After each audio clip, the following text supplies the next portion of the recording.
যদি 12 সদস্য বিশিষ্ট কোনো কমিটির সদস্যের মধ্যে 9 জন মহিলা হয় তাহলে সদস্যদের কত ভাগ পুরুষ? হয় সেটা বের করতে হবে।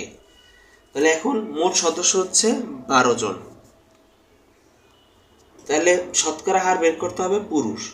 তাহলে 12 জন সদস্যের মধ্যে 9 জন হচ্ছে মহিলা, তা 9 জন মহিলা হলে বাকি 3 জন হচ্ছে পুরুষ।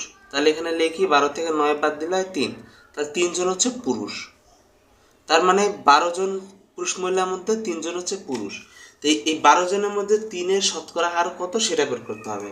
তাহলে এখানে লিখতে পারি যে 12 জন সমান সমান যদি 100% হয়, তাহলে 1% সমান সমান হবে 100 বাই হচ্ছে 12, আর 3 জন পুরুষ, তো 3 জন সমান সমান হবে শতকরা হার হবে 100 গুণ 3 বাই 12।